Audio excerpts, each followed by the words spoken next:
सर्वमंगलमांगल्ये शिवे सर्वार्थसाधिके शरणे त्र्यंबके गौरी नारायणी नमोस्तुते। सभी मंच में पधारे सम्मानित महान भावगण, साथ में विराजे मातृशक्ति बंधु, आज हम लोग राम भोजराज जी की जयंती मनाने के लिए इकट्ठे हुए हैं। भोजराज जी के बारे में अभी हमारे यहाँ संचालक महोदय थे, उन्होंने कई बातें बताई कि आपका जन्म विक्रमी संवत 1624 में हुआ और आप राजसर जी के पुत्र थे। बचपन से ही आपका जीवन बहुत अच्छा रहा। आपने शासन चलाने की कार्य कुशलता बचपन से ही थी और अपने पिताजी के साथ में शाही दरबार में आप जाते रहते थे और सारे चीजें आप वहां से सीखने लगे और आप बड़े अच्छे शासक तो थे ही, साथ ही साथ आप प्रजा पालक बहुत अच्छे शासक हुए। और जब मेरे अकाल पड़ा था एक बार, तो आपने पूरे अन्न के भंडार खोल दिए थे प्रजा के लिए। और उनके भतीजे कल्याणदास जी थे, उन्होंने वो बंद करवा दिए थे उनकी अनुपस्थिति में। तो कहते हैं कि आपने उसका भी बंद कर दिया। प्रजा के इतनी देशी थे कि उन्होंने अपने घर वालों को भी नहीं सोचा कि सबसे पहले हमारी प्रजा सुखी रहनी चाहिए। और हमारी यह आजादी है कि जात सुधार देती प्रजा बुखारी सुंदर अवश्य नरक अधिकारी, कि जिसके राजा के राज्य में जिसकी प्रजा दुखी रहती है वो राजा निश्चित रूप से नरक का अधिकारी होता है। तो ऐसा ही कार्य हमारे भगवान जी ने किया कि अपनी प्रजा को जब अपने परिवार से ज्यादा महत्व किया। ऐसे महापुरुषों की जयंती मनाने के लिए हम आज 45 गांवों से लोग यहाँ आए हैं, लेकिन संख्या बहुत कम है। इतना बड़ा परिवार और इतनी बड़ी कम संख्या में आना, ये बड़ा सोचनीय विषय है। ऐसे महापुरुषों की जयंतियां अगर हम समय समय पर मनाते रहेंगे और मनाना भी चाहिए, क्योंकि जस याद वाले लिखे जठे, जस याद वाले लिखे जठे, अरे बात धरती मर गया सती संत और सुरमार जब ओझल हो जाए, जब यश गाथा लिखनी बंद हो जाती है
प्रणाम करता हूँ।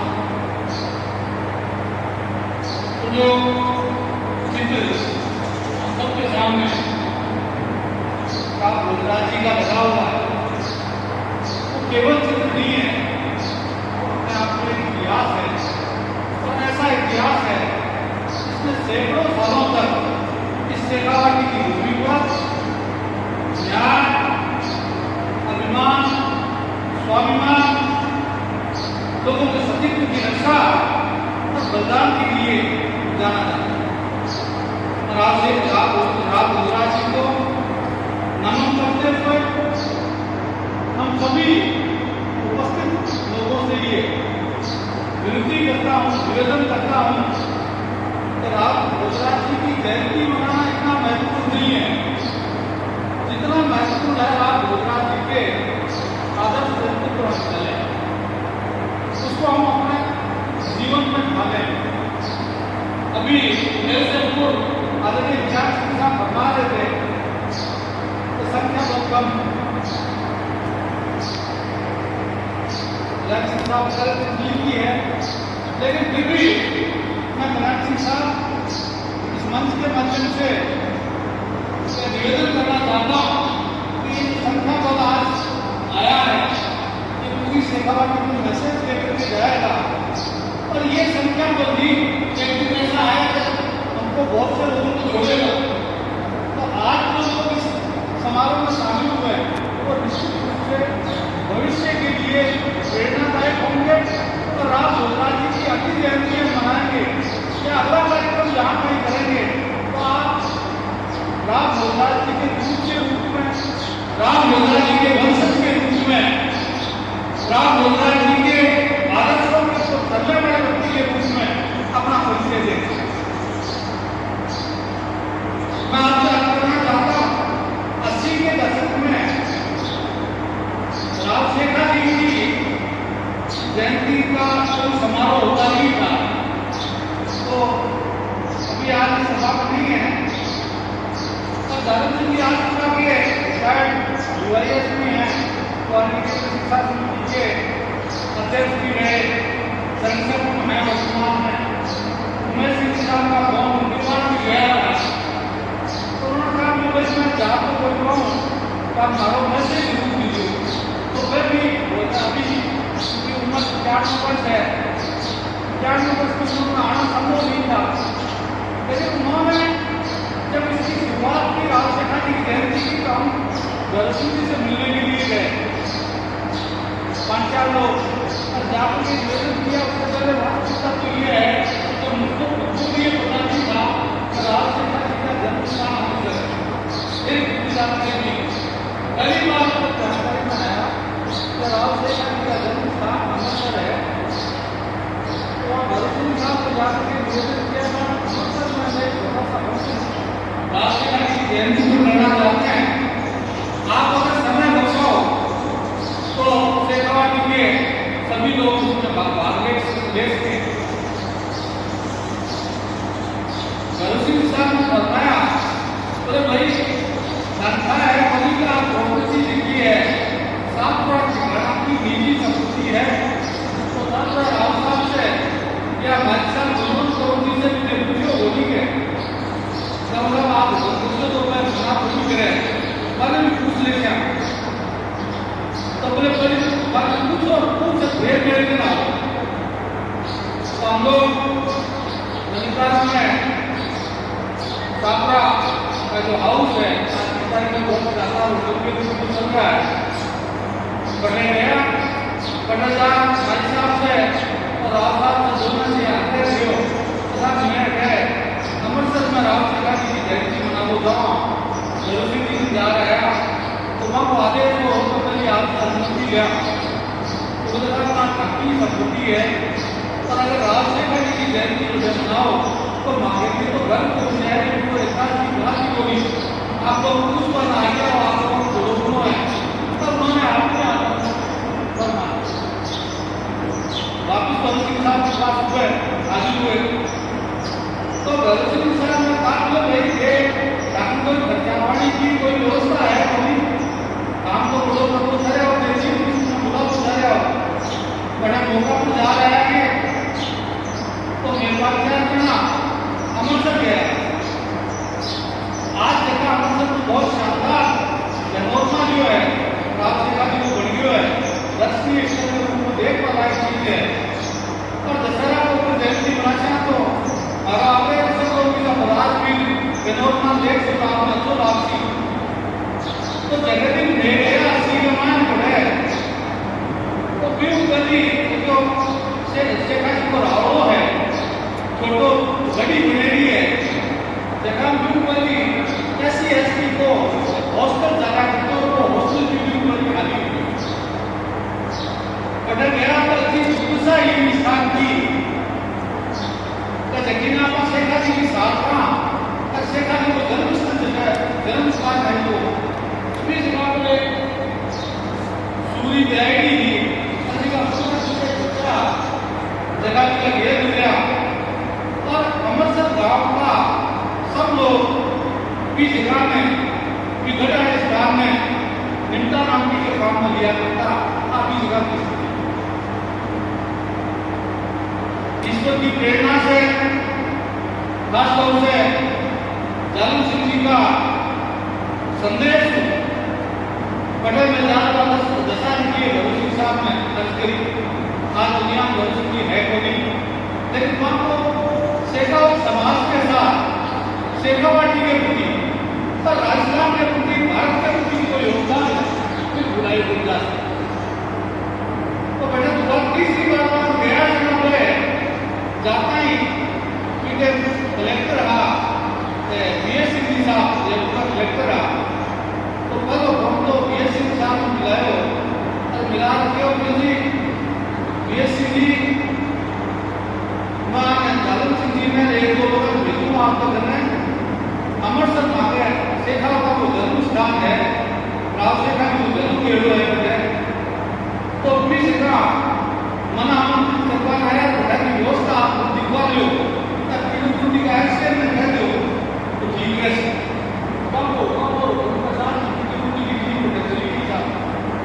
और पीडब्ल्यूडी की टीम में है कम से कम 20 दिन तक काम करो 20 दिन तक काम करो साफ सफाई की व्यवस्था।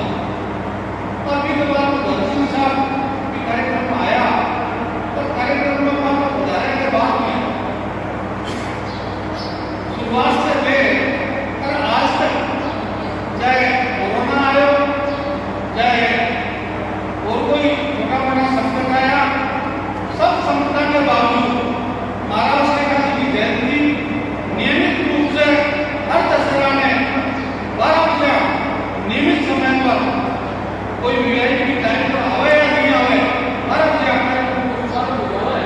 तब बैठे सब लोग शेखावाटी का हर क्षेत्र से कटर से 2 आदमी कटर से 5 आदमी कटर से 10 आदमी तो खासतौर से श्रीमानों को और सामबाग जैसे आसपास का लोग बड़ी संख्या में तो 10,000 से ले 1,000 आदमी से लोगों को अनुदान नियमित डाल के तो आती गाड़ी में ही पास दर्ज करेगी भोजराज जी की जयंती की आपका शुभारंभ करे कि कति संख्या आ गया महत्वपूर्ण सत्ता लोग आ गया कोई महत्व करवा के मैं तो ये बात को है कि देखो संकल्प का आप ले रहा भी संकल्प में कहीं आज आप बैठा जगह तो भी भाषा आपका हाथ को साथ से नजर रहा होगा जी की जयंती मनावा आपका तो आशा तर आपका गांव का में कुछ लोगों ने आपको प्रेरित कर दिया ना महत्वपूर्ण है मैं अभी बता देता हूँ तो राव शेखा जी की अमृतसर में जयंती मनावा क्योंकि मैंने 50 करोड़ की करता है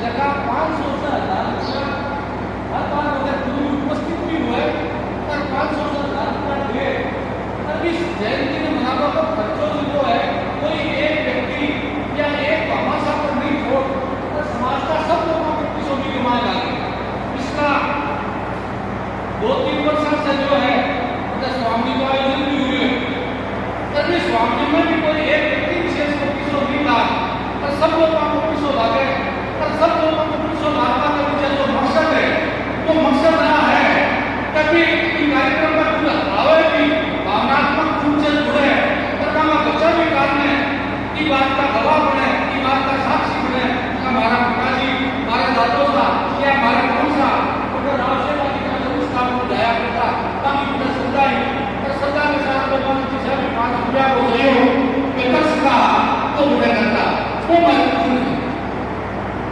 तो मैं आपसे बताना चाहूँ कि राम भोजराज जी जगह की वजह से आज आपा भोजराज जी का कहना आई आपने भी बहुत गर्व की बात और भोजराज जी का कहना की वजह से आपने बहन बेटा का मारवाड़ में बढ़िया रिश्ता हुआ है भोजराज जी का नाम से ऐसा भोजराज जी का भी बेटी है तो कंडे रिश्ते तो भोजराज जी का बहुत बड़ा नाम है। अभी कल्याण सिंह साहब हमारा भी मैं कौन सा पार्टिसिपेट आपकी बात को पुनरावृत्ति करवा औचित्य बोली फिर भी मैं जो भाजपा को जो उदाहरण है वो मेरे ख्याल से दुनिया को श्रेष्ठ उदाहरण है।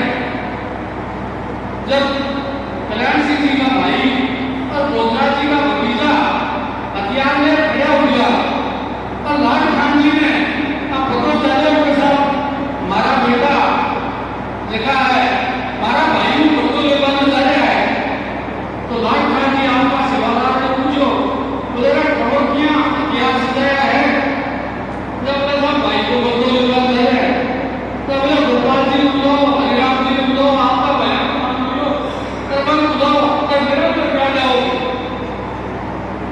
जब मैं जाओ काम दो मेरे रिलेशन खंड साहब की सब बोलेंगे बोले मेरे ख्याल में जरूरत है फिर हमारा भाई का बच्चों हमारा भाई को बदलो ले तो मैं मेरा भाई को मार मैं मेरा भाई का क्या बताऊं बेटों तो बाप से जन्मना हुआ है भाई हुए धर्म को है अब बेटों मिलकर भाई को मिलकर तो आप भाई को आपको उदाहरण है लाल खान जी को वो भी अकबर भी उदाहरण है और मेरे ख्याल से मेरा मान को है तब वो ही धर्म को उदाहरण लाल खान जी दियो बिल्कुल नतीजों वाला भविष्य की क्या करती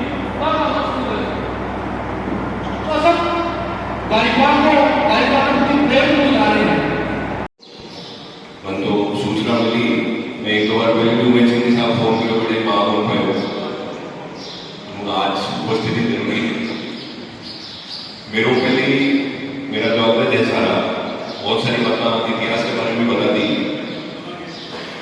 मैं पिछले कुछ सालों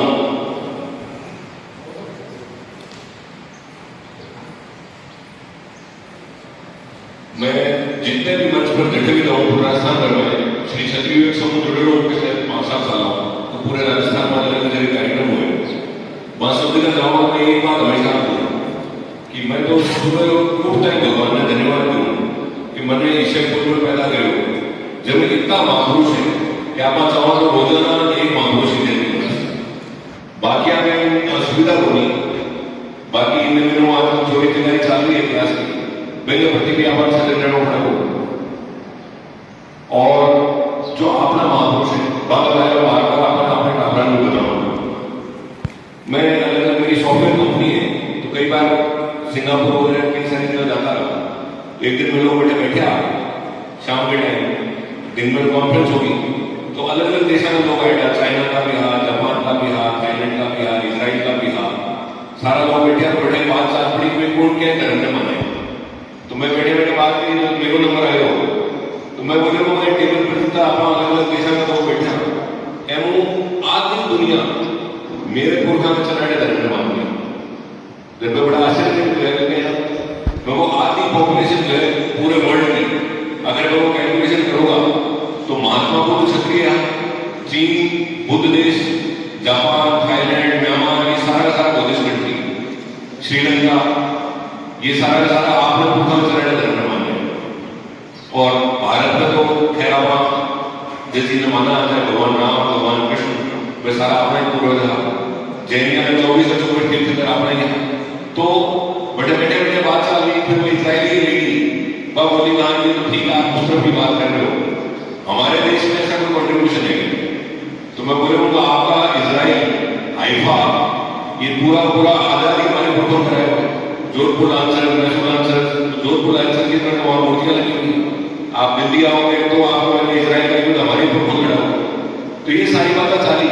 तो मेरे सामने 2-3 दिन मौके का मैं बोले यार आप तो बड़ा गर्व करते हो, और मैं बोले आप जाति को बड़ा गर्व करते हो। वो देखो ये वो मैं सीखा हो, अभी मैं बैठे बैठे सोच रही हूँ राजस्थान से बैठे जावा पहले पूछे कौन हो, शेखा होता भोजराज जी का हो। अच्छा भोजराज जी का हो, फिर एक डबल डिग्री है शेखावत तो फिर भोजराज जी का, तो अभी एक सौभाग्य है। तो मैं बताया वो जाति को मतलब वो है कि जब एक जाति का एक परिवार के लोग बहुत ज्यादा हो जाए तो बोले थे एक जाति को नाम दे दो। आज महाराव शेखा के अपन लाखा संगत एक महाराव शेखा, अब वो तो परिवार ही है, चाहे केरल में मिल जाओ, चाहे तमिलनाडु में मिल जाओ, बड़े गठे में मिलो, सागर नारायण गाँव में परिवार के, चाहे वो कहते मिलना हो चाहे नहीं मिलना। आज जो भावना है आज एक बड़ी सुरक्षा की भावना है, एवं कभी भी शर्मिंदगी नहीं होती।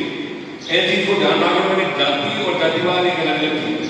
जाति तो मेरा परिवार है, एक्सटेंडेड फैमिली है, और कितनी भी बड़ी हो सके।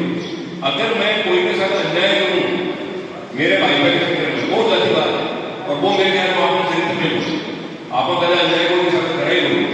इसलिए मैं तो हर दिन कि देखो ज्यादा बड़ा परिवार है, मेरे बिल्कुल ऊंचाई के साथ मेरा परिवार है। आज मेरे भाई को पूरे भारत में और पूरे वर्ल्ड में फैले, पूरे विश्व आज अपना लोकतंत्र में, यानी लोकतंत्र पहले तो भगवान राम भगवान कृष्ण महात्मा बुद्ध जैन ये सारा अपना लोकतंत्र पहले सारा प्रतिमान आपने बिगड़ा है।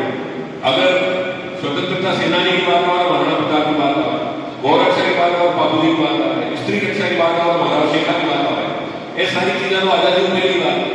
आजादी के बाद भी अपना सफलतम जाति हुई, राष्ट्रपति आपने रह दिया शेखावत, उपराष्ट्रपति शेखावत खुद रह दिया, प्रधानमंत्री रह दिया, मुख्यमंत्री रह दिया। तो ये लोकतांत्रिक राज में गठित हुई डिप्रेशन वाली बात हुई। आप बहुत मजबूत है। मैं तो अभी को एग्जाम्पल बताऊं, मैं कांग्रेस में भी प्रदेश में होता हूँ। अमेठी का चुनाव हुआ तो मेरी अमेठी में मैंने प्रभारी बना के भेजा, तो मैं कहता सर मुझे साहब अमेठी में मैं क्या बात करूँ, काम की करूँ। अरे क्या वहां पे अलवर से उठे हुए नरुका राजपूतों में कहाँ पे, और वही लोग वहां के लीडर हैं, तो तेरे को इसलिए लगाया कि राजपूत ही ना वहां से लाके मिले, और उनको बोल के हमें बोलो मैं बड़े गयो संग्राम करूँ, बड़े दादा के कछावा राजपूत नाम को मिले, तो साहब कछावाओं से कहा उसको राजस्थान से आया, वो आपके ड्यूटी लगी, सारा घरा बैठा, सब घरा बैठा, मैं वोट देर में आती बोलिया, लेकिन सारा आप भाई को आए राजस्थान चाहते हैं छोटा नाम। तो तीसरे दिन 2 दिन तक तो मीटिंग में गई, तीसरे दिन सारा गाया लेके निकल गया, और पूरा काफी लोग, और वो कारण के लिए कि मेरे सरदेव शेखावत बात लगे वो आप भाई दूर आए हुए अरे निराश नहीं करे। 5-6 दिन बाद में जो किशोरी लाल भट्ट चुनाव लड़ रहा, वहां को फोन आया कि यार ऐसा क्या कर दिया, इस तरह से हवा बदल गई। तो साहब मेरा भाई का मिल गया मेरे को, और मेरे भाई के ने मुझे भाई के नाते आपको समर्थन नहीं दे रहे हो, वो मुझे समर्थन दे रहे हैं, मेरे समर्थन के कारण आपको वोट दे। आज जो मजबूती है आज बहुत बड़ी बात। अभी थोड़ी देर पहले मैं दिव्येंद्र सिंह की बड़ा नाम जरूर आया, बेरोंदा एक विधानसभा है ऐसी हरियाणा में बैठे एक प्रदीप नरवाल चुनाव लड़ रहे, वो राष्ट्रीय सचिव है कांग्रेस को, और प्रियंका गांधी ठाकरे भाई वो फोन आए हो ईश्वर जी आपके भाई के 30,000 वोट यहाँ पे, और आपको चुनाव में आना पड़ेगा। भाई प्रदीप नरवाल में मेरी जरूरत पड़ी, क्योंकि मेरे सरदेव शेखावत और कोई मेरे सुबह थोड़ी आ रही है, केवल है कि मेरे भाई को बैठे आपा ने चीज पर गर्व राखना चाहिए। और एक नई चीज और हो रही है, हो सके कुछ तात्कालिक परिस्थितियां कारण कुछ जाते उठल लड़ा करके उल्टे सीधा काम करके आगे निकल रही है, लेकिन मेरे एक चीज मानना है कि अगर आपने बाने देख के अपना परिवार का सिद्धांत, अपनी जाति का सिद्धांत अगर आप छोड़ दें तो मेरे कहने में आपको बहुत गलती करोगे। आपने कोई भी मुश्किल परिस्थिति हो, अपना सिद्धांत नहीं छोड़ना है, और समय तो निकल जाओ इसको भी, लेकिन अगर आप सिद्धांत छोड़ दिया तो आपने डालना दोबारा कर दिया। अभी मेरे गांव में श्री क्षत्रिय उत्सव को आज दिल्ली में कैंप ला रहे, काल में वो शुरुआत ही 5 का आया, एक स्कॉर्पियो में और मैं रात में बिल्कुल रेड चाहूँ आ जाओ कर दो अटेंड। रात में 10 बजे फोन आया, जो शिविर का चलानी है संचालक प्रेम सिंह जी लड़का है, जैसे मेरे को बहुत वरिष्ठ थे, कहते बना वो 5 लोग तो चले गए वापस, वो क्या हुआ, तो मेरे बड़े शिविर की डिजाइन आ रहा है कि गंदा कौन जाना कंफर्टेबल गंदा कौन जाना, दरी देखिए और आप वो तकियों बिठाओ और सो जाओ। तो मैं बात दरी और तकियों देखियो ना तो मैं आपको सामान पैक करूँ। मैं अच्छा कहूँ मेरी थोड़ी देर के बाद आज आपने महाराणा प्रताप 25 साल तक नीचे सोया, आपने जब तक कि मैं बीमार में खबर तो नहीं कराए हो। तो मैं भी बात चाहता हूँ आपका बात लाइफ स्टाइल की 3 दिन 4 दिन हो कंफर्टेबल आप आए हो। मैं 500 टावर नाम तो बोलूँ लेकिन मैं 500 टावर केवल दरी में लेके चले। आज आपण टावराचा आपण घडी आपण दुखा किती मुश्किल वक्त में रहना है। मुझे याद आ रहा था इंडियन हॉस्टल में मैं रहता, एक दिन दूसरी जाति का कुछ लोग आते हैं, मैंने योजना मंत्री को बुला के और मैंने सुना नहीं और बोले साहब पुराने रात में हमारे को तकलीफ होती है, हमारे को जुल्म हो और अब मैं ठीक है। तो मैं बोले वो देखो ये कर चोरी जो है ना, कर चोरी सबसे बढ़िया लगे। पुराने टाइम में थोड़ा टैक्स टाइम पर देना पड़ता, अब टैक्स चोरी का बहाना मिल गया और वो मेरे लोग करके हो जाती है। नहीं तो वो 18-20 साल की उम्र में मैं भी जुदा हो जाता था चक्कर में। अब तो हमको बुढ़ापे में करा था हमारे भी समस्या कोई मेरे राज्य हो तो मेरे को बढ़ाया दिया। अब लोग यूथ को फॉरवर्ड नहीं आ गए, अब यूथ को फॉरवर्ड किया, चुनाव आ गए, चुनाव में फार्म कर दो, चुनाव जीत जाओ तो जनता का काम करो, हार जाओ तो शाम तक करा जाओ, आज 5 साल बाद वो फार्म कर दो। हाँ तो वही बोले भाई रिजल्ट आएगा हार गया तो रिजल्ट कट जाएगी एवं बढ़िया राज तो कोई हो ही बोल सके जैसे सिर चलाने को काम है, सिर चलाने को काम ही बोले तो आपने सिर चलाने सिर गिराना है, सिर गिराने के साथ सिर चलाना हुई। आज पारसी समुदाय है आदमी बनी लेकिन पूरे भारत को राज करे जो भी सिर चलावे, आपने सिर गिराने के साथ सिर चलाना भी है। तो जो मैं काफी लड़ाई लड़ा गए तलवार को कोई बात नहीं करा करो, अरे वो तलवार जो है वो ब्याह शादी में ठीक आ गया। अब लोकतांत्रिक परिवेश में जो आज को अन्याय है वो कलम पार्टी आई पब्लिक इंटरेस्ट लिटिगेशन लोग आए मगर मामले में चालू हो 8 दिन ठीक को लगे बाजार में गया बको एक बात बताओ बींद दिन आदमी बड़े सत्या दिन वो कितना सुंदर लगे घोड़ी पर बैठे माँ भी श्रावण करे बुआ भी श्रावण करे भागा भी श्रावण करे सब लोग राजी हुए बहुत सुंदर लगे। और एक दिन 8 दिन से बींद आने का मतलब मैं सर पर निकल जाऊँ तो लोग कहने विचार होगा तो जो चीज जे ध्यान है वह वही दिन बढ़िया लगे। आज को जमाना कलम को आगे कलम को काम करना चाहिए और एक राजनीति की विश्वसनीयता करे बात सबसे बड़ी चीज। मैं कोविड के टाइम में आया मैं आपको एड्रेस दे दे लो हमारी एक क्लास हुई, मैं क्लास में बकायदा मेंशन दे मैं बोला कि जो व्यक्ति दिए हुए टाइम पे दी हुई बात को कही हुई बात को करता है उसकी क्रेडिबिलिटी बहुत होती है। वो गुजरात को कोई लेक्चरर हो वो बोले जैसे अपन राजपूत के बारे में कहते हैं राजपूत की जबान तो बात जो आपने क्रेडिबिलिटी है आप ये बात कहती तो स्थिर रहना वह सबसे बड़ी बात दोबारा आपने डेवलप करनी पड़ेगी। बाकी मैं लंबी बात करूँ आज आप सबको मेरा बुजुर्ग और आप सबको याद हो ईशा आयोजन बार बार होना चाहिए संख्या कम हो चाहे ज्यादा हो आप सब एक दूसरे को मिल मिलने की ऊर्जा मिलते और हमारे बड़े कारण आप सबको अनुभव है और आगे बढ़ने को काम दे बहुत बहुत आभार। जय हो गुजरात जी वंश दर्शन जयंती मना रहे हैं। मुझे तो जानकारी होती है कि सिंह जी जो है इस काम के लिए प्रेरक बने हैं हम सबके सामने। पिछली बार भी मैं आया था आपकी सूचना पर आपके लिए इसलिए हो गया कि मैं थोड़ा असमंजस में था क्योंकि जहाँ पर भी आयोजन हो रहा है सचिन से कुछ सूचना नहीं थी। मैंने सोचा कि जो जहाँ एक कार्यक्रम आयोजन कर रहे हैं और उन्होंने मुझे यहाँ पर देखना चाहते हैं कि देखना चाहते हैं इस मन में विचार है क्योंकि बुरा जमाने का अपने समाज की जो स्थिति है ना सच्चाई है कड़वी सच्चाई तो कड़वी सच्चाई अपने को स्वीकार करने में हालांकि मेरी बात की ऐसी नहीं है। मैं आप लोग कहीं दूसरे भाव से इस बात को समझ जाओ तो यार आपने गोवर्धन जी सूचना देते हैं वीरपाल जी भी आपने उतना ही नजदीक है जितना गोवर्धन जी है तो वीरपाल जी की कोई सूचना ही नहीं आई स्थान तो वीरपाल जी तो है तो ऐसे एक तो ये असमंजस था मैं ईमानदारी से बता रहा हूँ। और फिर वीरपाल जी ने आज मेरे को 11:30-12 के बीच में और सूचना दी तो मैंने फिर 25% पर बढ़ाया 75% फिर भी असमंजस था। तो मैं आपके साथ वो असमंजस शेयर करना चाहता हूँ। वो असमंजस क्या है कि हम ईमानदारी से विचार करें तो हमारे को कोई हमारे अलावा कोई पराजित नहीं करता है।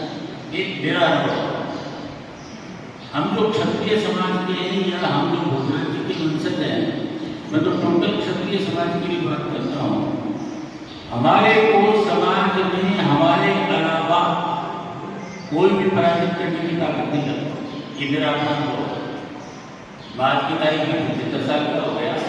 मेरा जो 75 वर्ष का अनुभव है वो अनुभव यह है कि हम खुद ही अपने आप को पराजित करते हैं। देखिए, जैसे कोई कर्मकांड नहीं बनना चाहिए। मेरा आप सबसे निवेदन है, कर्मकांड क्या होता है? आप लोग भाषण दे दो, ये कर्मकांड है। वी मस्ट फॉलो भोजराज जी।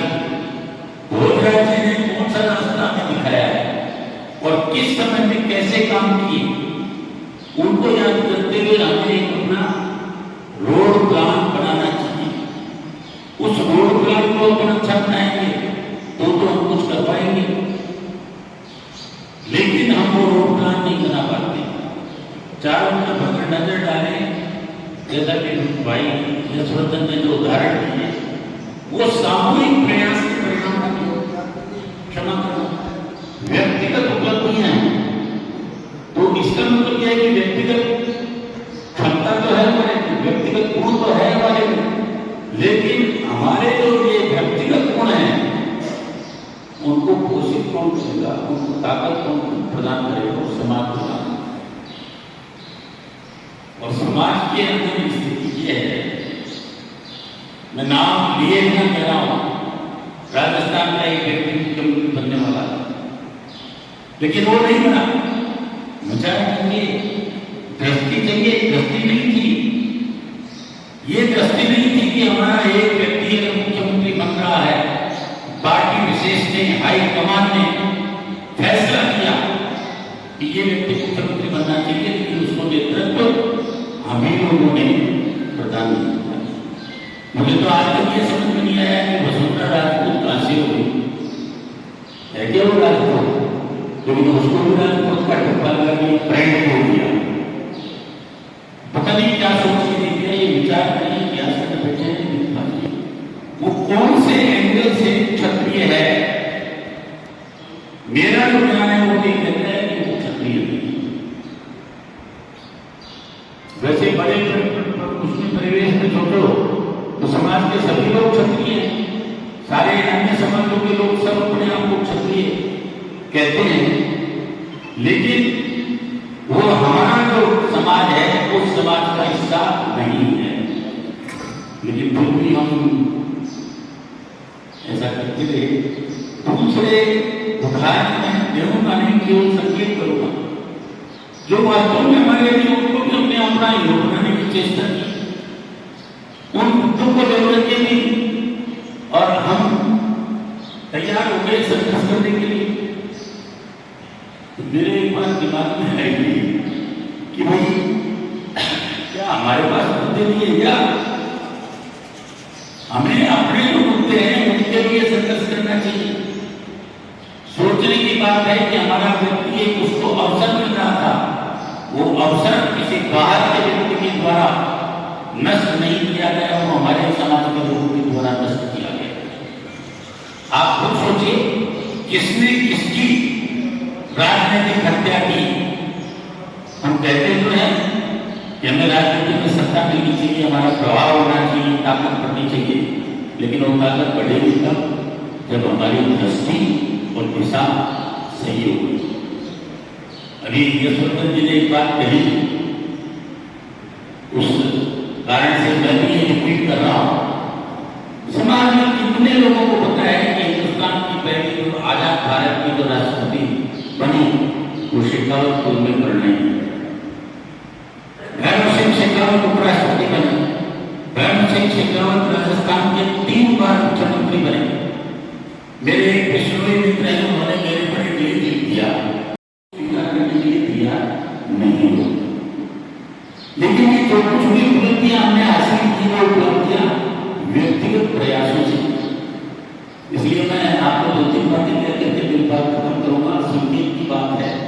मैं तीसरे रूप से लिखा है, हम कौन थे, क्या हो गए, क्या होंगे अभी, आओ की ऊंचाई से। तो ये इस तरह के आयोजन जो है वो निरंतर नहीं किए जा सकते, उपयोगिता के आयोजन है कि हम सामूहिक रूप से बैठ करके अपनी दृष्टि को निश्चित करें कि हमें करना क्या है। और जब तक हम अपनी दृष्टि निश्चित नहीं करेंगे तो हम उस दिशा की ओर नहीं जा सकते जिस दिशा के सामने जाना चाहिए। मेरा अपना अनुभव तो यह है कि हमें तो हम सबको मिलकर के पहले अपने दृष्टि को ठीक करना चाहिए और फिर अपनी दिशा को निश्चित करना चाहिए। दृष्टि और दिशा निश्चित होगी तो मैं समझता हूं कि दुनिया में कोई ऐसी चीज नहीं है जिस उपलब्धि को हम हासिल नहीं कर सकते। आवश्यकता किस बात की है? आप लोगों ने बहुत सुना, आजकल सोशल मीडिया पर बहुत सी बातें चलती हैं। एक संत है, वृंदावन में विराजते हैं, उनका नाम है संत प्रेमानंद जी।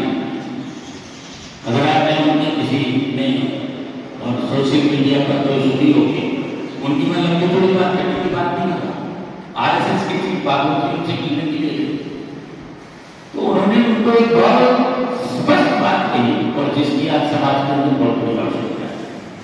वो पूरे अपने हिंदू समाज में नहीं आवश्यकता है, वो हमारे क्षत्रिय समाज में भी उस बात की बहुत आवश्यकता है।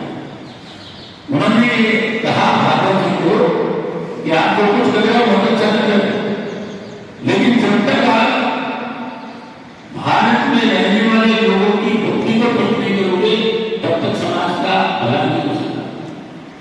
खेल तो बुद्धियों भाइयों, खेल किसका है? बुद्धि का खेल है। इस बुद्धि को अगर हम ठीक करेंगे तो हमारी जो भक्ति भी अच्छी मिलेगी, बुद्धि को हम ठीक करेंगे तो हमारी जो दिशा है वो भी सही होगी।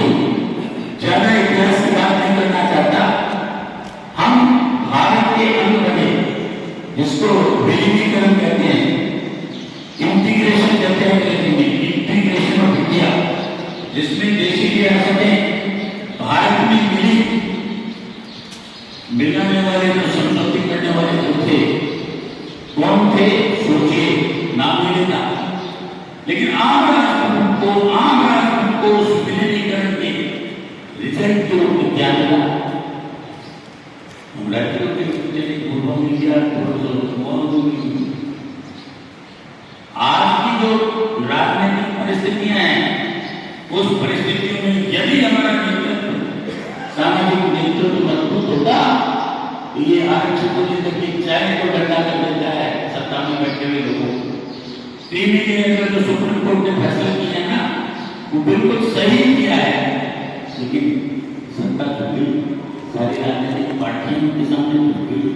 और हुआ क्या कि सुप्रीम कोर्ट के फैसले को मानने के लिए आज की तारीख में राजनेता और सत्ता में बैठे हुए लोग तैयार नहीं। क्या जिस समय विलीनीकरण की बात चल रही थी तो हमारे समाज के नेतृत्व को इस सत्य में नहीं थी क्या कि हमारा सब कुछ जा रहा है, हमारा सरकारी सेवाओं के अंदर जो है वो आरक्षण होना चाहिए। तो पता नहीं आरक्षण को लेकर के भी अपने समाज में कई तरह से सोचते हैं। ये भी कहना होना दृष्टि, हमारी सोचने की दृष्टि कई तरह की सुविधा देनी चाहिए। अरे हमारी एक बड़ी सुविधा ले ली सत्ता ने और हमने देश के हित में वो सुविधा दे दी सरदार पटेल के कहने पर। हालांकि ये पटेल का नाम ही सब कुछ नहीं है। मेरे को एक बार जो है